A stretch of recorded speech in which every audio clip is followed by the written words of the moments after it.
السلام عليكم، مرحبا بكم معايا في فيديو جديد. ما تنسوش تضغطوا على زر الإعجاب وتشتركوا في القناة باش يوصلكم كل جديد.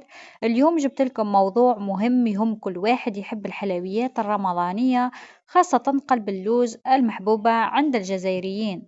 رغم طعمه المليح راهو خطير إذا كثرنا منه، خاصة بعد صيام طويل. خليكم معايا باش نفهموا كامل المخاطر ونلقاو له الحلول. تبعوا معايا.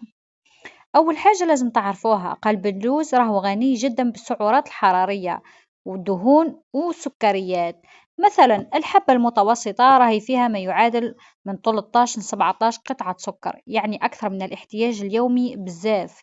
لو كان ناكلوه كل يوم بكثرة هذا ممكن يسبب زيادة الوزن والسمنة وخطر السكري بسبب مقاومة الأنسولين، وارتفاع الكوليسترول بسبب الدهون المستعملة، تلبكات معوية على المعدة والجهاز الهضمي، حصوات الكلى بسبب نسبة الأكسالات العالية. نصيحة لازم ناكلوه باعتدال وبكميات قليلة جدا، واللي عندهم السكري ولا مشاكل الوزن من الأفضل تتجنبوه نهائيا. إذا تحبوا نقدر نوريكم بعض البدائل الصحية لحلويات رمضان، طريقة تحضير منزلية خفيفة ونصائح باش نستمتعوا بالحلوى بلا ما نضروا صحتنا. في الأخير رمضان راهو فرصة باه نهتموا بصحتنا ونختاروا المأكولات بعقلانية. قلب اللوز حلو ومغري لكن الاعتدال هو السر.